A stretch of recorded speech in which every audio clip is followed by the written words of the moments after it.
जय सच्चिदानंद। नमो वीतरागाय, नमो अरिहंताणम, नमो सिद्धाणम, नमो आयरियाणम, नमो वत्सायाणम, नमो लोये सव साहुणम, ऐसो पंचनमुक्कारो सौवपावपणासनो मंगलाणं च सव्वेसिं पडवं हवै मंगलम्। ओम नमो भगवते वासुदेवाय। ओम नमः शिवाय। जय सच्चिदानंद, जय सच्चिदानंद। तो उपदेश आपजो, अन्यथा वदशे एव अवगाड़जो। वर्तन मानो एवो शब्दन काढजो, પોતાનું સુધરે પછી કોકને સુધારજો। તસરે ચડે ત્યાં જક નહીં ઝાલજો, ભીત સામી લાગે ત્યાં મન પગવાડજો। પ્રાકૃત અવળા ખૂણે જાગૃતિ રાખજો, એક ફેર લપટે મન દેવ પડી જાયજો। સાતત્ય હોય તો ઉપદેશ આપજો, અવળું ગ્રહણ કરે દુર્બુદ્ધિ જાણજો। સમજણ વાંકી છે ત્યાં હાથ જ ના ઘાલશો।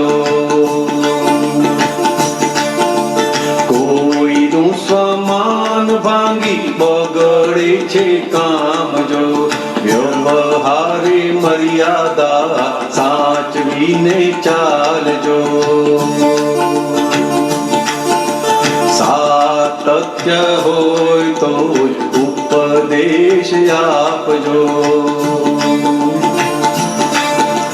શેઠ કરતા નોકરને વધુ અભિમાન જો, હથોડો ઉગામ શેઠ થતા અપમાન જો। જેમ જેમ સત્તા વધે નમી નમી ચાલજો, સાથીઓને જશ આપી રાજી કરી નાખજો। સાતત્ય હોય તો ઉપદેશ આપજો, જ્ઞાન તો કહે છે કે કશું ના હલાવશો, પોતાની ભૂલ્યો નોંધી જાતનું સુધારજો। ઘેરે બેઠા તપ આયા ઉપકારી કાઢજો, રાત દાડો રાખે તપતા મતભેદી મારજો। સાતત્ય હોય તો ઉપદેશ આપજો, કશાયો ન ઉપજાવે પાણી સ્યાદવાદજો, દાનીની કરુણા જોવે મીઠી લાગે ગાળજો। બરફમાં બેસાડીને પછી દેશે ડામજો, રક્ષણ આપી ગાંઠો બાળીની સ્વામજો। સાતત્ય હોય તો ઉપદેશ આપજો, દાદા કહે ગાંડા એમને તો એ આવે વાલજો, રૂમે રૂમે શુદ્ધ પ્રેમ નિત વર્ધી પ્યારજો। આડા માલ જાણ્યા છતાં દીધું અમને દાન જો, મોક્ષ મોક્ષ ખપીને કહ્યું છે, જે છે તે આ પામજો. સાતત્ય હોય તો ઉપદેશ આપજો. જગતમાં ક્ષણે ક્ષણે સરવૈયો કાઢજો. પરાધીન પર સત્ય તાતા ખેચ કાઢજો. વિશ્વ તો બાગ છે, ફૂલ ને ઉદ્યાન છે, નોખી પ્રાકૃતિક સૌરભ જાણી જોઈ માણજો. વિશ્વ તો બાગ છે, ફૂલ ને ઉદ્યાન જો, નોખી પ્રાકૃતિક સૌરભ જાણી જોઈ માણજો. સાતત્ય હોય તો ઉપદેશ આપજો. અન્યોન્ય પૂરક વિશ્વે સમસરણા માગજો. કાળનું સુશોભન છે, બેસુરામાં કાઢજો. સમજણ વાંકી છે, કોઈને ના ભાંડશો. કુદરત પકડી દંડે હશે કંઈક વાંકતો જ. સાતત્ય હોય તો ઉપદેશ આપજો. નથી જાણ્યું ત્યાં સુધી ઠોકર તમામજો. જાણવું તો દાદા જ્ઞાન કરે મોહ કામજો. ગન્નેગારી નીકળે છે, ભરેલા શું માનજો. પરમાણુ પારકા છે, હીરાને સંભાળજો.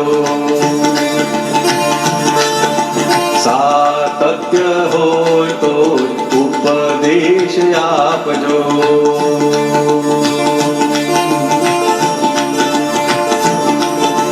ગમે તેવા ભારી કર્મે દાદાને સંભાળજો. છોડી ગાવશો એ સરશે નિશ્ચિત માનજો. કેફ જે ઉતારે સર્વે તેનું નામ જાણજો. ભિક્ષુકી ટાળે સર્વે વેદ બુદ્ધિ ટાળજો. સાતત્ય હોય તો ઉપદેશ આપજો. અન્યથા વધશે એ વગાડજો. સાતત્ય હોય તો ઉપદેશ આપજો. સાતત્ય હોય તો ઉપદેશ આપજો. સાતત્ય હોય તો ઉપદેશ આપજો.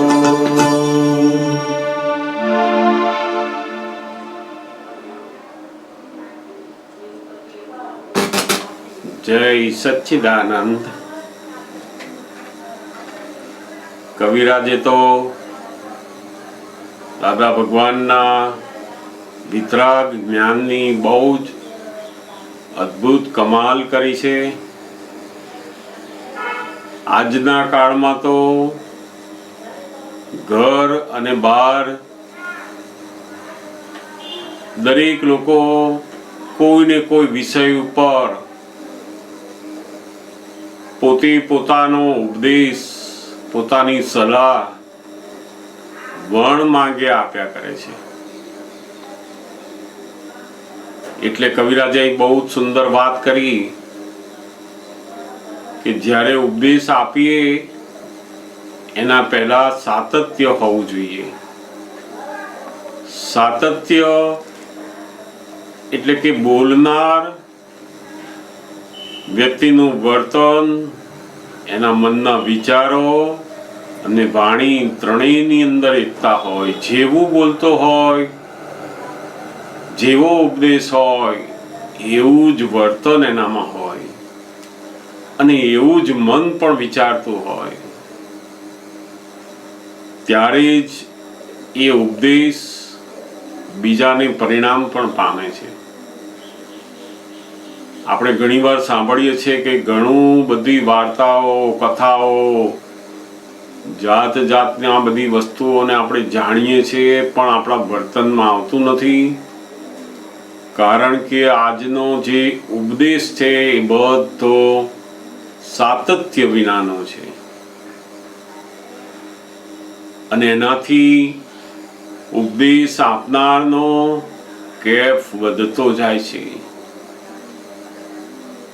હું કંઈક જાણું છું એને જ જ્ઞાની પુરુષો બહુ જ મોટો કેફ ગણાવે છે. વાસ્તવમાં જો આપણે કંઈ જાણ્યું હોય તો આપણને અથડામણ થાય જ નહીં. અથડામણ થઈ માટે આપણે કંઈ જાણ્યું જ નથી. અથડામણ કોઈની પણ સાથે થાય છે ત્યાં સમજવું કે અંધારું જ છે. પ્રકાશમાં ક્યારેય અથડામણ થાય નહીં. અને જ્યાં સુધી પોતાનું વર્તન સુધર્યું ના હોય ત્યાં સુધી બીજાને સુધારવા માટે વાણીનો બિલકુલ પ્રયોગ કરવો ના જોઈએ. આજના સમયમાં તો ફાધર છોકરાને સુધારે, મમ્મી પપ્પાને સુધારે, પાછો છોકરો હોય એ મધરને સુધારે. આમાં કોણ કોને સુધારે અને કોણ સુધરે એ તો આ કાળમાં ક્યારેય જોવામાં આવતું નથી. ઉડતું થોડાક જે સુધરેલા હોય એ વધારે કહેવાથી બગડી જાય છે. એટલે દાદા ભગવાને તો આ કાળમાં કોઈને પણ સુધારવા જવું એ તો બહુ મોટો અહંકાર છે. જ્યાં સુધી પોતાનું સુધર્યું નથી ત્યાં સુધી બીજાને સુધારવા જવાનો જે કંઈ પણ પ્રયત્ન છે બધો તે હંમેશા કેફ વધારનારો બને છે. દાદા ભગવાને વ્યવહારમાં બહુ જ સુંદર ચાવીઓ આપી છે જીવન જીવવા માટેની. જેમ આપણે ચાલતા ચાલતા જતા હોઈએ અને સામે ભીત આવે તો તરત અટકી જઈએ, થાંભલો આવે અટકી જઈએ. કેમ?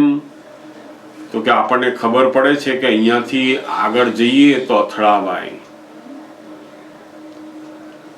એવું ઘણીવાર કોઈ માણસ પોતાની વાતને પકડી રાખે, જગ પકડી રાખે કે ના હું કહું છું એ જ સાચું છે, તમે લોકો કેમ સમજતા નથી. અને એ પોતાના વાત ઉપર, પોતાના વ્યૂ પોઈન્ટ ઉપર એવી જક પકડી રાખે અને જો સામેવાળો પણ જક પકડે તો બંને જણા પોતપોતાની વાતને ઠસાવવા માટે ટસરે ચડે છે.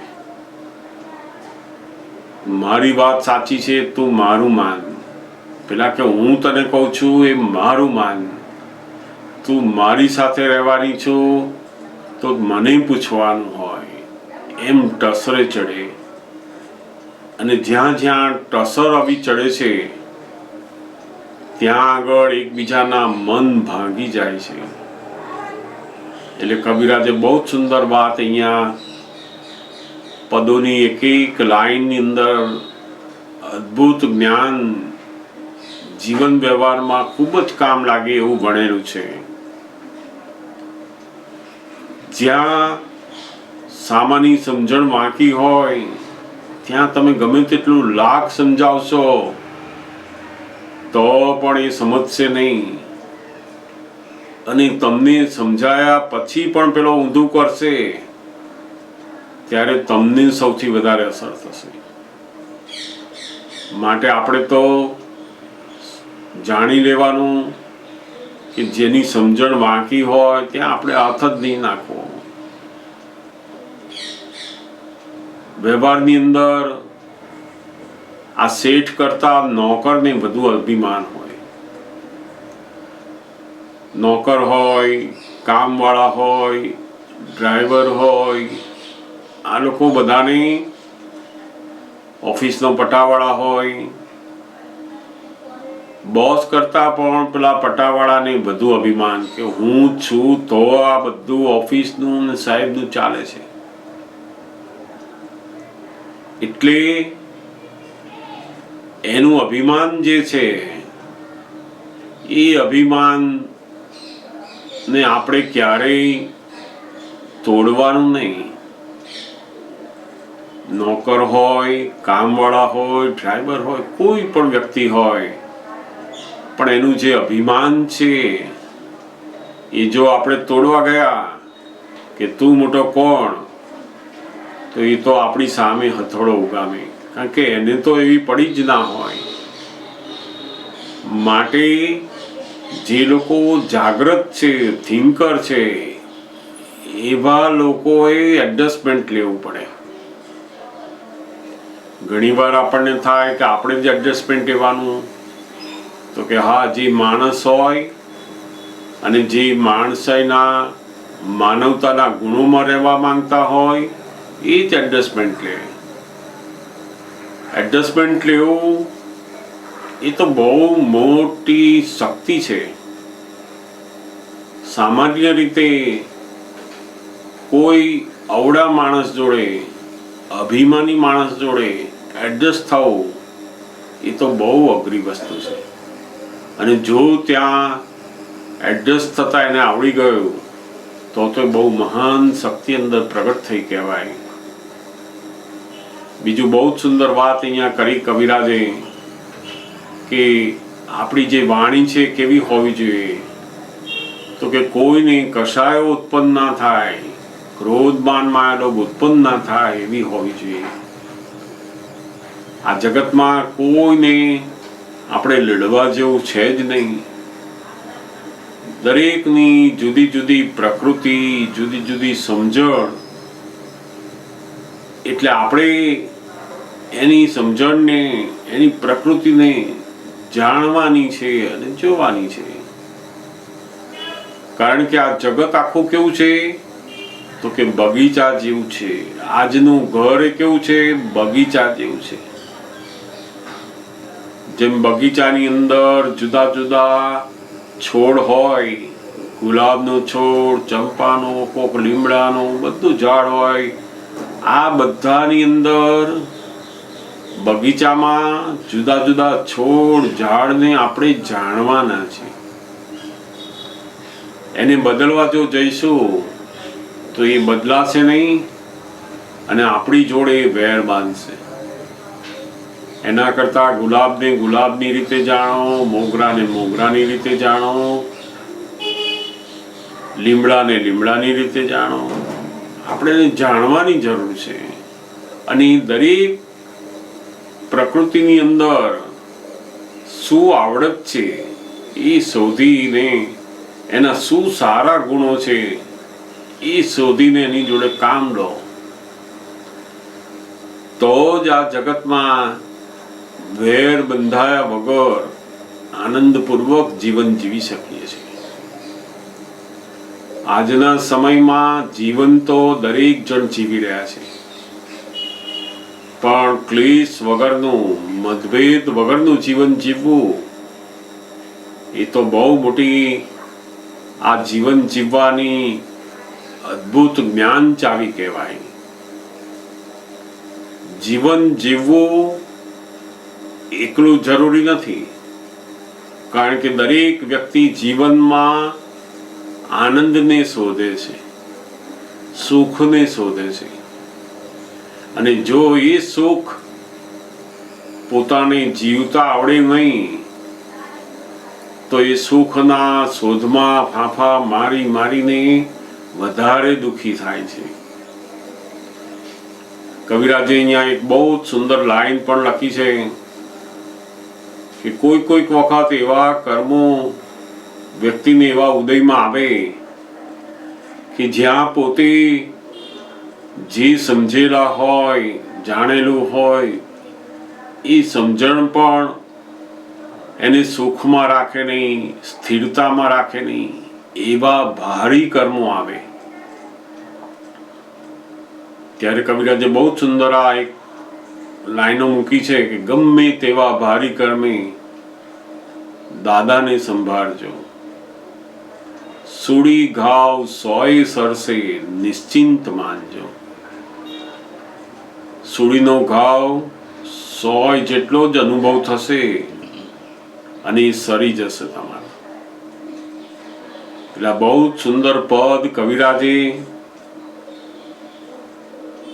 અદ્ભુત પદોમાંનું આ પદ લખેલું છે. ખરેખર આ એટલું અદ્ભુત પદ છે અને એની એક લાઈનો આજના સમયમાં બહુ જ મોટા શાસ્ત્રો આપણને સમજાવી દે તેવી છે. ખૂબ સુંદર આવા પદો આપણે અવારનવાર માણતા જ રહીશું કવિરાજના. જય સચ્ચિદાનંદ. સંભાવે નિકાલમાં ગયા એટલે ઉદાસીનતાની શરૂઆત થઈ ગઈ કહેવાય. સમજાયું ને? આ પૂદગલ દ્રવ્ય ની સામે આપણી ઉદાસીનતા શરૂ થઈ. હવે આપણને પેલું જે દ્રવ્ય છે એ દ્રવ્ય અસલ દ્રવ્ય સ્વરૂપે નથી દેખાતું, પણ જે વિશેષ ભાવ વાળું દ્રવ્ય થયેલું છે એમાં ઉદાસીનતા શરૂ થઈ અને એ ધીમે ધીમે ધીમે ધીમે ધીમે વિતરાગતા ઉપર જઈશું આપણે. અત્યારે થાય શું ઉદાસીનતામાં? તો કે આપણી ફાઇલ નંબર 1 ને ના ગમતું રે, પણ છતાંય આપણે સંભાવે નિકાલ કરીએ. અંદર મન બૂમાબૂમ કરતો કે આ કઈ કેટલા કલાક બેસી રહેવાનું, આ કેટલા કલાક ચાલશે આમનું. મન બધું ચાલ્યા કરતું હોય પણ અંદર પેલું હોય કે આ સંભાવે નિકાલ કરવાનું, એટલે ઉદાસીનતા રહ્યા જ કરે. અને વિતરાગતામાં તો એનું મન પણ આવું ના ચાલે કે મારે અહીંયા ક્યાં બેસવાનું આવ્યું, મારે આ કેમ કરવાનું આવ્યું, આમની જોડે ક્યાં જવાનું આવ્યું. એમને તો પેલો રાગ દ્વેષ જ ઉત્પન્ન ના થાય. દરેક સંજોગોને એ સંજોગ તરીકે જોવે, જાણે, ખલાસ થતા જાય છે. વિતરાગતા એ તો આપણને શું થાય હજુ તો કે આપણને પેલું મન ઊભું થાય કે આ કલાક ગયો, 2 કલાક ગયા, હવે આ બધા લગ્ન વાળા પતાવતા સારું, હવે આ શું બધું. છતાંય આપણો સંભાવ નિકાલનું પાછું ચાલતું હોય. એટલે ફાઇલ નંબર 1 ને ગમતું ના હોય છતાંય પેલો દ્વેષ ઉત્પન્ન ના થાય, કારણ કે દ્વેષ ઉત્પન્ન થવા માટે જે માલિકી ભાવ હતો એ ખસી ગયો. એટલે આખું પરદ્રવ્ય ની અંદર ઉદાસીનતા આપણને શરૂઆત થઈ કહેવાય. સાચી ઉદાસીનતા. એટલે જ્ઞાની પુરુષોનું બહુ સુંદર વાક્ય છે કે ઉદાસીનતા એ વિતરાગતાની જન્મી છે. જન્મી એટલે મધર. આ વિતરાગતાની મધર કોણ? તો કે ઉદાસીનતા. પહેલી ઉદાસીનતાની શરૂઆત થાય તો લોકોએ ઉદાસીન શું માન્યું કે આ સંસારનું બધું ગમે નહીં ને, કે એને ઉદાસીનતા માની. લગ્નમાં ગયો હોત તો પેલો મોડું ચડાવીને બેસી શકે, અમને બિલકુલ ગમતું નથી, અમને તો બિલકુલ લગ્ન ગમે નહીં, આ ખાવાનું હોટલમાં જઈએ તો ગમે નહીં. તો લોકો એવું માને કે ઓહો કેવી બહુ અદ્ભુત દશા કહેવાય એમની તો. અરે એ તો મનની અવસ્થા છે. આ જે ઉદાસીનતા છે, અણગમો છે, એ ઉદાસીનતા નથી સાચી, એક માનસિક અવસ્થા છે. અને જ્ઞાન અવસ્થાની અંદર જે ઉદાસીનતા હોય જુદી. અણગમો એ તો દ્વેષનું કારણ છે. પોતાની અંદર દ્વેષ ભર્યો છે કે આવી હોટલોમાં જમાતું હશે, આવા લગ્નમાં તો જવાતું હશે, આવા કપડાં તો પહેરાતું હશે. એ તો દ્વેષ ભરેલો છે. અને એ દ્વેષના આધારે એની એક માનસિક અવસ્થા ઉત્પન્ન થઈ. જે નથી ગમતું એને બધું, એ નથી ગમતું એ થયું એની ઉદાસીનતા કહેવાતી નથી. આ બહુ જ સમજવા જેવું હોય છે કે ઉદાસીનતા એ શું છે. આ તો કે મહાત્માઓને હવે આ સંભાવે નિકાલ કરી રહ્યા છે, ઉદાસીનતાની અંદર આવી ગયા અને એ ધીમે ધીમે ધીમે વિતરાગતા તરફ લઈ જશે. હવે આપણને સમજાય ને, એટલે આ પર દ્રવ્યથી સંપૂર્ણપણે આપણે ઉદાસીન થઈ ગયા છે.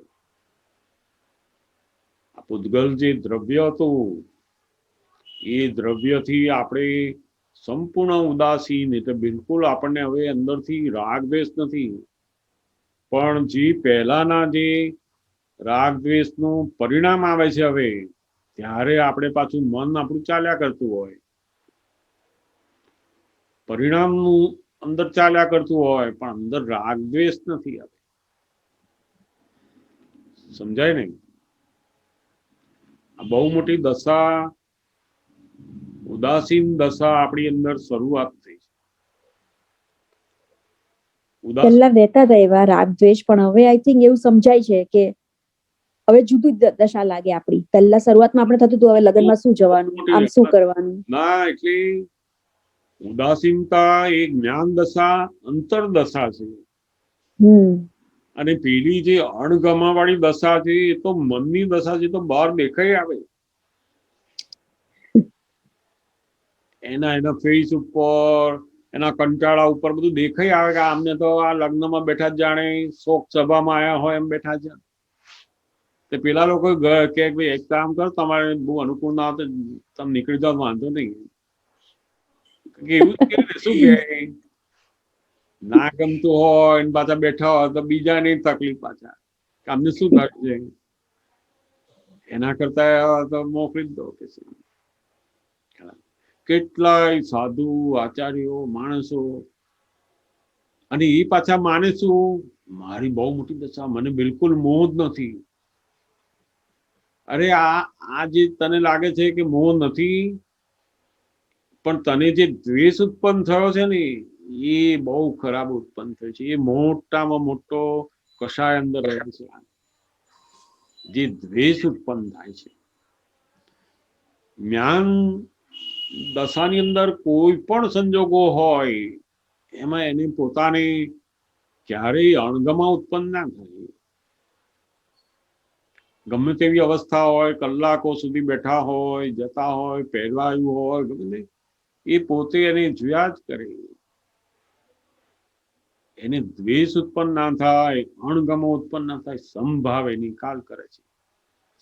અંદર બિલકુલ એને ગમતું નથી, એને બિલકુલ આ પૂતગલના સુખ જોઈતા નથી, અને છતાંય પણ એ આ બધી બહારની અવસ્થાઓનો નિકાલ કરે છે સરસ રીતે. નિકાલનો મતલબ એવો નથી કે અંદર કઈ આવી પડ્યા જેમ દવાખાનામાં ગયા હોય એવું નહીં. નિકાલનો મતલબ છે કે ડ્રામેટિક તમે બધું સરસ બહાર કરો અને અંદર તમે છે કે આ નિકાલ કરવો છે મારે, ફાઇલનું ઘેર બાંધવું નથી. ના ગમતું હોવા છતાં બિલકુલ ખબર ના પડે કે આ નથી ગમતું, ત્યારે પેલી જ્ઞાન દશા ઉદાસીનતાની અંદર શરૂઆત થઈ કહેવાય. આ તો બહાર એની પ્રકૃતિમાં નથી ગમતું એટલે બહાર દેખાય નથી ગમતું. એ ઉદાસીન તપ થવું જોઈએ, જબરદસ્ત અંદર તપ ચાલ્યા કરે અને એ સંભાવે નિકાલની અંદર રહ્યા જ કરે. આપણે જોઈએ ને દાદા ભગવાન ના જીવનની અંદર, જ્ઞાની પુરુષની અંદર તો આ સંસારનું કશાયનું એક પણ પરમાણુ ના હોય જેની અંદર, આ જગતના કોઈ પણ વિષયનું પરમાણુ જેની અંદર નથી, પરમાણુ માત્ર નથી. એવા પુરુષ પણ જ્યારે એમના સત્સંગી મહાત્માઓ જોડે કલાક 2 કલાક ધંધાની, સંસારની બધી વાતો કરતા હોય તો કેટલું મોટું તપ હશે એમનું. આપણને તો જે વસ્તુ ના ગમતી હોય ને એ કોઈની જોડે 10 મિનિટે આપણે ના કરી શકીએ. આપણને ગમતું હોય એટલું જ આપણે કરીએ. એમને તો એમના મન વચન કાયાની અંદર પણ એ પરમાણુ નથી. લક્ષ્મીના, સ્ત્રીના, ધંધાના, એ કહેતા ને અમે અમારા ધંધા માટે કોઈ દિવસ વિચાર અમે કર્યો નથી, પણ મહાત્માઓના ધંધા માટે અડધો કલાક સુધી વાતચીત કરે બધી. એટલું જબરદસ્ત તપ કહેવાય. અને છતાંય દરેક મહાત્માઓને એવું લાગે કે દાદા મારા એક ફેમિલી મેમ્બરની માફક એ રસ લે છે, મારું ધ્યાન રાખે છે, મને ગાઈડ કરે છે. બધું એને લાગે કે મારો વ્યવહારમાં બધું દાદા મને બહુ સરસ કામ કરી આપે. તો જ્ઞાની પુરુષની જે દશા છે અંદર એ કઈ છે તો કે આ એટલી બધી વિતરાગતા ઉપર છે કે પોતાની અંદર સહેજ પણ સંસારનું એક પણ પરમાણુ નહીં હોવા છતાં પણ એ પેલાનો નિકાલ કરી આપે છે. અને એ જબરજસ્ત એમનું તપ છે. એમાં કોઈને ખબર પડે નહીં કે દાદાને આ વસ્તુ નથી ગમતી. હવે જોડે રહેનારને પણ એવી ખબર ના પડે કે દાદાને આ વાતો નથી ગમતી, આ જગ્યા નથી ગમતી, આ વસ્તુ નથી ગમતી, આ માણસ જોડે નથી ગમતું, એવું ખબર જ ના પડે. એવું આ બધા જ પરદ્રવ્ય બહારના સંજોગોથી શરૂ થતા થતા થતા પોતાના મન વચન કાય અને પછી પેલા તત્વ ઉપર આવવાનું છે.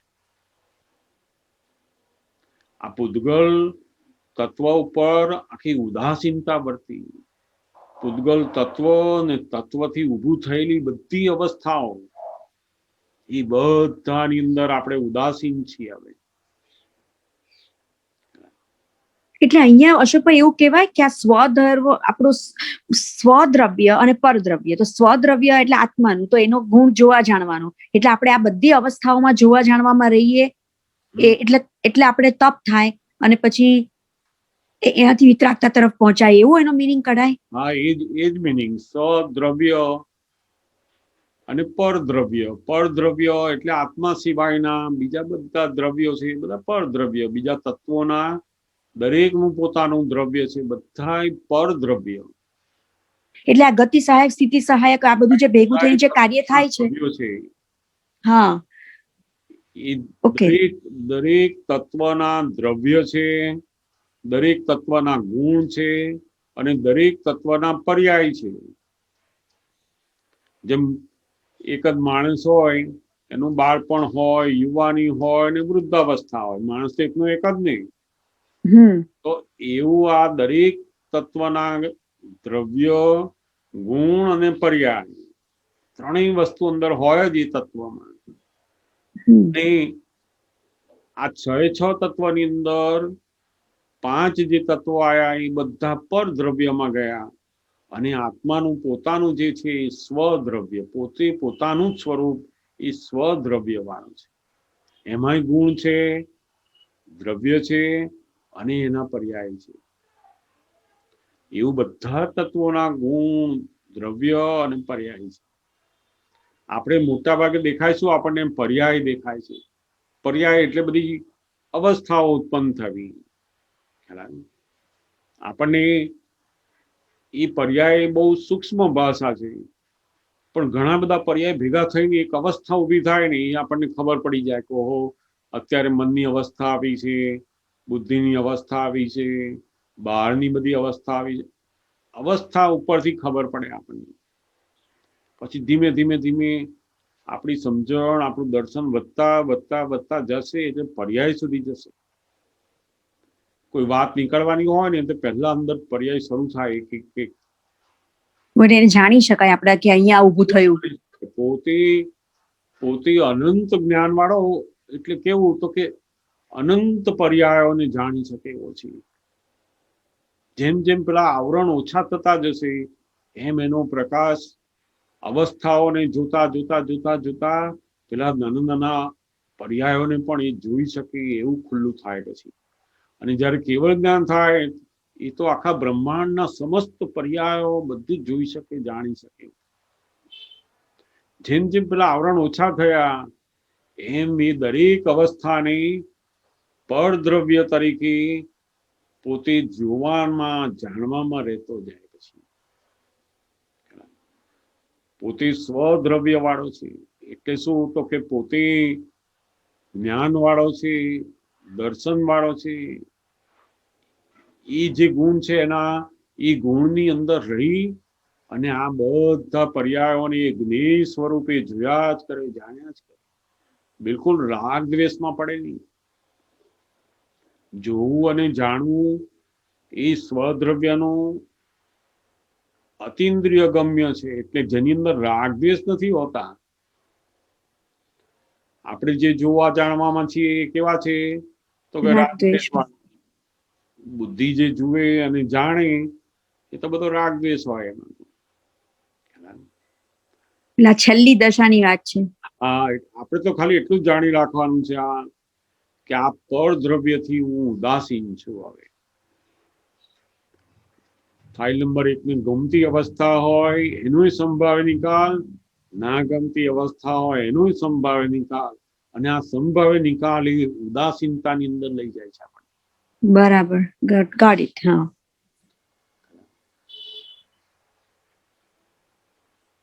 સમજાયું. ઘણીવાર ઉદાસીનતાના લીધે શું થાય?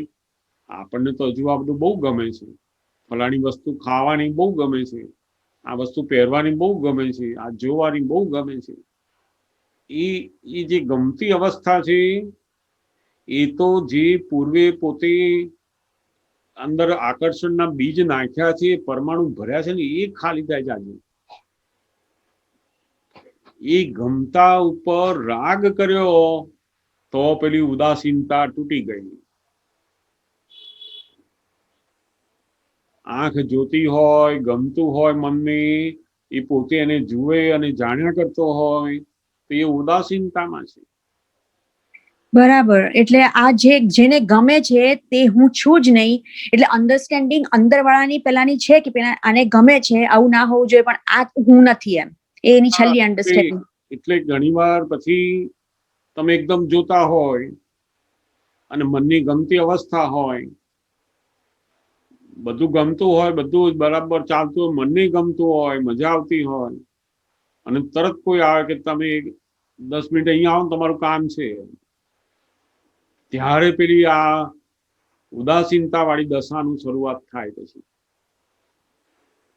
હવે તમે જોવામાં જાણવામાં હોવ ને તો તમે ફાઇલ આવી એટલે નિકાલ કરવા જાઓ છો. હવે ત્યાં કરેક્ટ. હવે પેલું મનને જે ગમતી અવસ્થા હોય એ તો બૂમ પાડ્યા કરે, હમણાં કઈ અત્યાર વચ્ચે આવ્યા, આ અડધો કલાકે મને શાંતિ જોવા નથી દેતા, એ બધું બૂમો પાડ્યા જ કરે અંદર બધું. હા, પણ તમે એ વખતે પેલી આજ્ઞાની અંદર આવી ગયા કે સંભાવે નિકાલ કરો.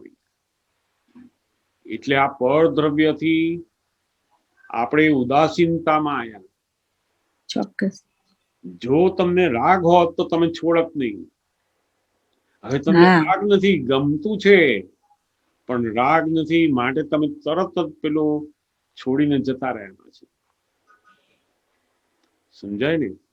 હા, સમજાય. એટલે ઘણી વાર એવું થાય કે આપણે એવું બોલી દઈએ કે હવે હમણાં રહેવા દે, તો પછી અંદર તરત જ ખબર પડે કે ભાઈ ઉભી રહે, તું ફાઇલનો નિકાલ કર.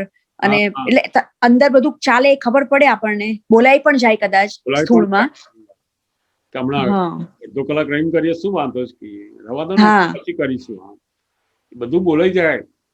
હવે એ બોલાઈ કે એ પેલા મનની જે અવસ્થા છે ને એને ગમતી, એના લીધે બોલાય છે. એટલે પક્ષ છે એનો અંદર. ગમતી અવસ્થા એ પેલા પૂર્વે જે પરમાણુ ભર્યા છે ને એ પરમાણુ અહીંયા નીકળી રહ્યા છે, ગમતા નહીં. અને કરતી વખતે એ પોતે રાગની અંદર ગયો, આજ્ઞા છૂટી ગઈ, તો પેલી જે ઉદાસીનતા છે ને એ બહુ પાકી થઈ ગઈ ત્યાં. સમજાય ને? જેમ જેમ એની ઉદાસીનતા પાકી થતી જાય ને એમ જબરદસ્ત વિતરાગતા બાજુ આવે. એટલે દાદા ભગવાને આપણને આજ્ઞાને ધર્મ તરીકે મૂક્યો છે. હવે અને એ ચુકાઈ એટલે આપણે પ્રતિક્રમણ ને પછી આગળ વધવાનું, એટલે ધીમે ધીમે પછી ત્યાંથી આપણે એ દશા પર આવીએ. હા, એ પૂર્ણ વિતરાગતાની દશા ઉપર આજ્ઞા તમને લઈ જશે. બરાબર. એટલે આ પરદ્રવ્ય થી હું સંપૂર્ણ ઉદાસીન છું. મને નથી ગમતું પણ હું ઉદાસીન છું. એવું નથી કે નથી જ ગમતું, મને દ્વેષ નથી. બરાબર છે.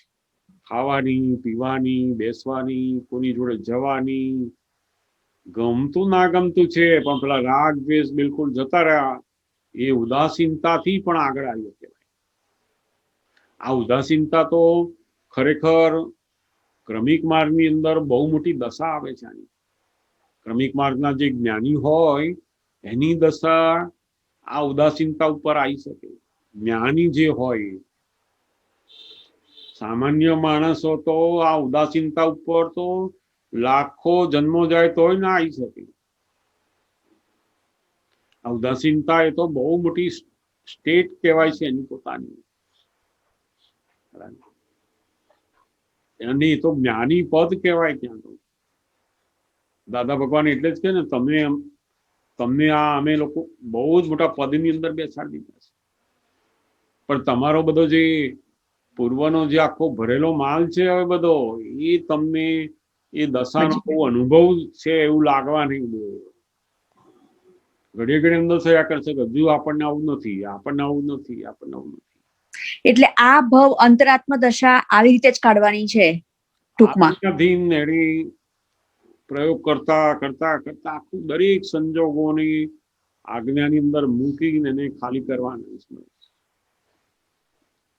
અને એ જો ખાલી થયા એને તો ઉદાસીન ભાવે ખાલી થઈ ગયા બધા, અને એ વિતરાગતા ઉપર જઈ રહ્યા છે.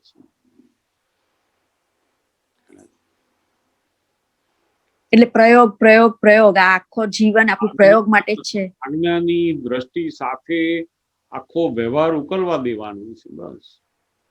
બરાબર. અને ના ગમતા બંને વ્યવહારને ઉકલવા દેવાનું, કે એને ઉકલવા દો બસ.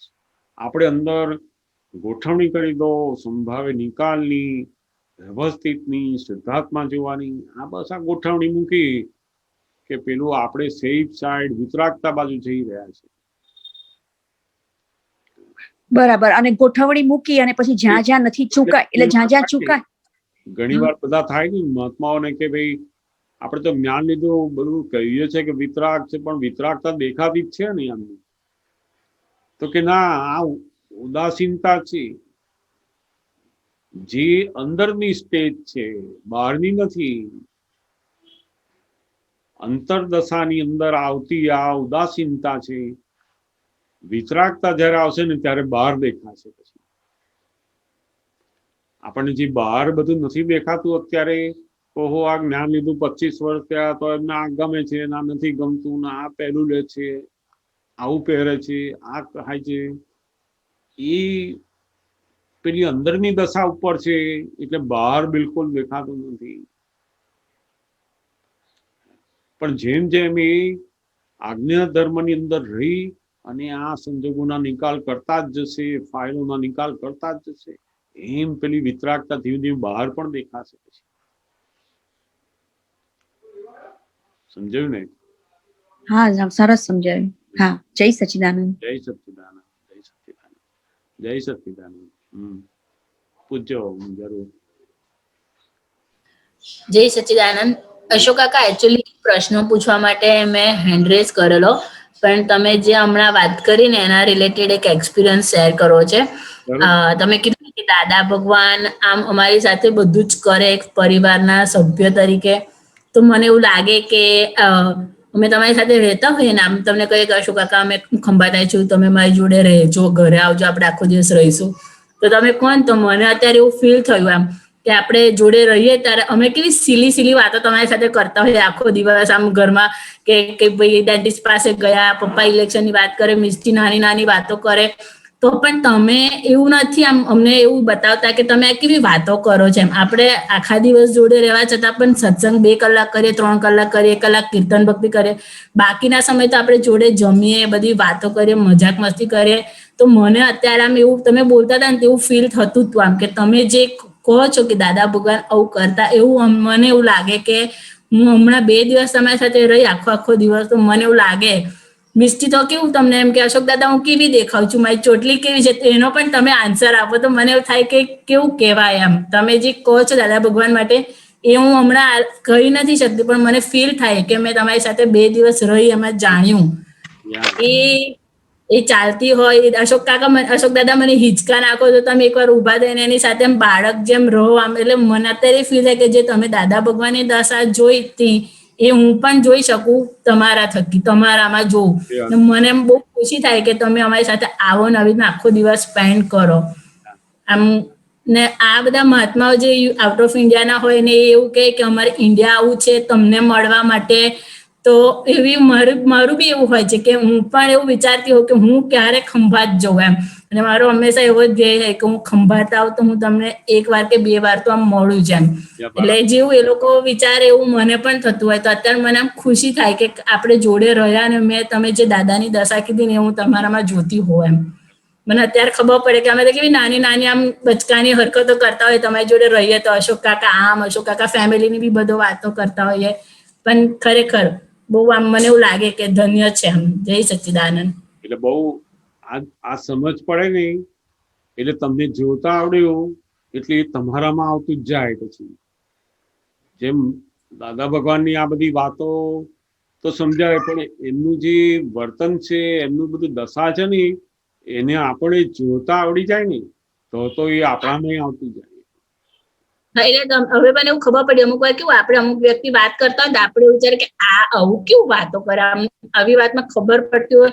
હવે મને ખબર પડે કે અમે તો કેવું કેવું કરતા હોય તો તમે આરામથી બેસી જ રહો અમારી જોડે આખો દિવસ, તો એવું બીજા બી કરતા હોય તો આપણે પણ આવી રીતના ભગવાન એ કરવું જોઈએ. દાદા ભગવાન પાસે અમે લોકો જેમ મિસ્ટી કરે ને એવું અમે લોકો એવું જ કરતા હતા દાદા ભગવાન પાસે. જેમ મિસ્ટી એકદમ નાની છે એની તો સહજ ભાવે કરે છે, અમે લોકો તો એથી ખરાબ દાદા ભગવાન પાસે એવું કરતા, તો પણ એવા ને એવા જ રહેતા, એવો ને એવો જ પ્રેમ દેખાતો. આ કાળમાં લોકોને કોઈ જ્ઞાનની બાબત કરતા વ્યવહારની સરળતા બહુ જ આનંદદાયક સ્થિતિમાં લાવે છે. આ વસ્તુ બહુ જ સમજવા જેવી છે. તમારી પાસે કેટલું નોલેજ છે, કેટલું જ્ઞાન છે, સમજણ છે, શું કરો છો એ દુનિયામાં બહુ અગત્યનું નથી. જીવન જીવવા માટે, પ્રસિદ્ધિ માટે બરાબર છે, પણ જો જીવન જીવવું હોય આનંદપૂર્વકનું તો એકદમ જે સામાન્ય ભાવમાં આવી ગયા તો બહુ આનંદથી જિંદગી જીવાય. અને એના માટે આ દાદા ભગવાનનું જીવન અમે લોકોએ પણ જે જોયું છે અને એમની જે આજ્ઞા છે એ એટલું સરસ બનાવે છે, એટલી સરસ બનાવે છે. ધીમે ધીમે કોઈ પણ સંજોગો નાનામાં નાના માણસોથી માંડીને સારા સંજોગો કે ખરાબ સંજોગોમાં પણ બિલકુલ આકુળ વ્યાકુળતા ઉત્પન્ન કરે નહીં. 8 કલાક સુધી 5 કલાક સુધી સત્સંગ વગર બેસવું હોય તો કેટલાક લોકોને બેસાય નહીં.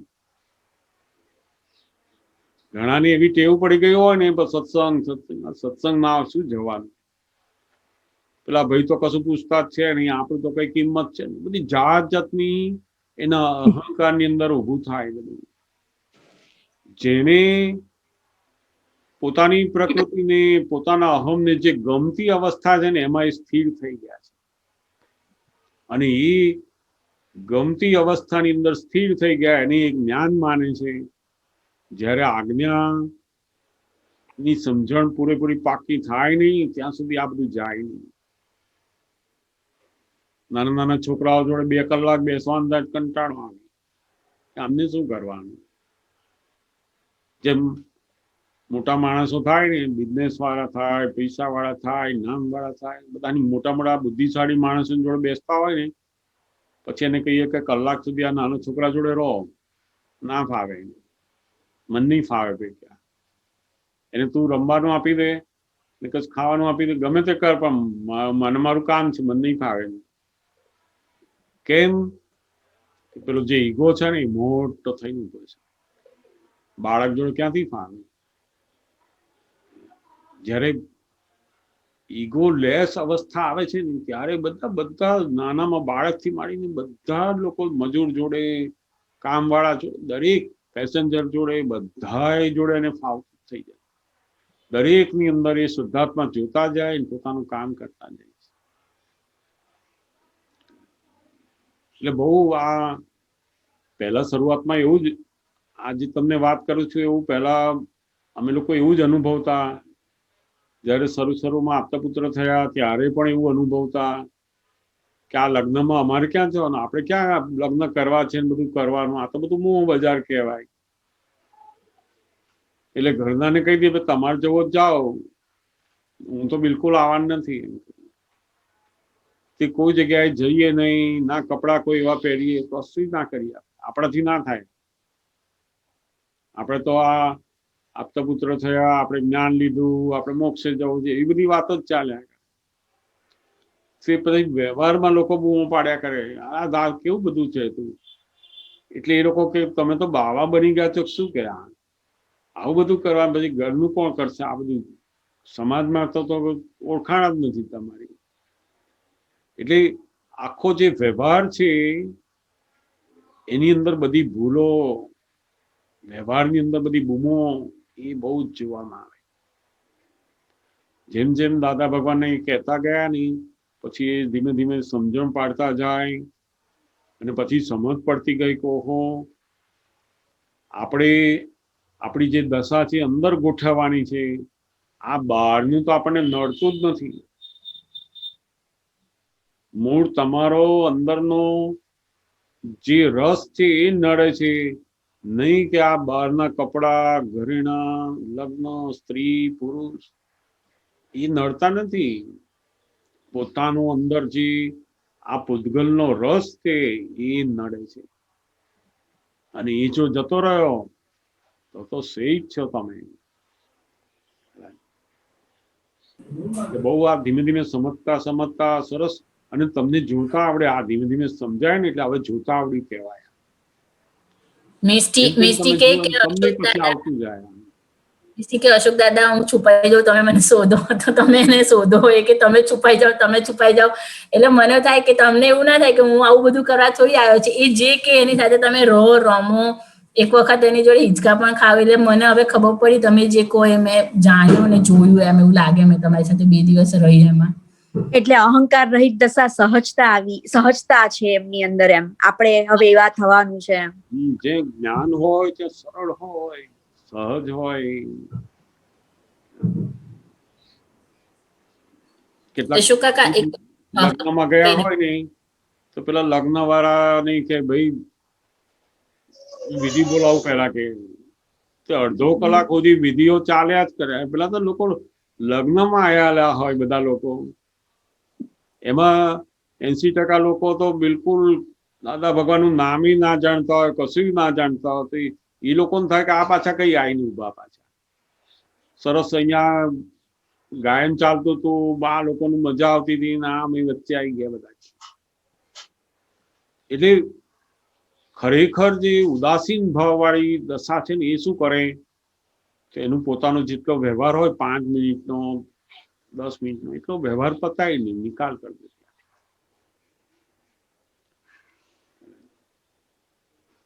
કોઈ પણ જગ્યાએ એમના વ્યવહારથી બીજાને અભાવ ઉત્પન્ન થાય, એ બધી જાગૃતિ હોય. અને એમને જો આશીર્વાદ લેવા હશે, એમને કઈ વિધિ કરવી હશે, ફરી મળશે. તો આજે આ જે પ્રસંગ છે, એ પ્રસંગને અનુરૂપ હજારો લોકો, બીજા લોકો પણ બેઠેલા છે. પેલા બ્રાહ્મણને થાય કે મારે ઘરે જવાનું છે, આ પાછા અડધો કલાક બીજો વધાર્યો, મારે પતાવ કેટલી એ કરતો હતો, અને એમાં પાછા આ બીજા આવીને ઉભા થશે. તો કેટલા એને અભાવ ઉત્પન્ન થાય. કારણ કે પોતે નક્કી કર્યું છે કે મારે આવું કરવાનું છે. જ્યારે આજ્ઞા ધર્મ શું કહે છે કે તમારે સંભાવે નિકાલ કરવાનો છે. શું બોલવું ના બોલવામાં બહુ પડ્યો નહીં. આપણે તો એને ભાવથી જય સતીદાન કયા, એ પણ આપણા આશીર્વાદ છે. અને સમય એવો હોય ને મંત્ર બોલો, કોઈ વિધિ બોલો, એ વસ્તુ અલગ છે. તો પછી ખ્યાલ આવ્યો. એટલે બહુ સરસ આ ઉદાસીનતા એ આજ્ઞા ધર્મનું પરિણામ છે. અને એ દશા ઉત્પન્ન થાય છે મહાત્માઓની, અને એ જ્ઞાનીની દશા કહેવાય છે. બહુ મોટી જ્ઞાનીની દશા કહેવાય છે.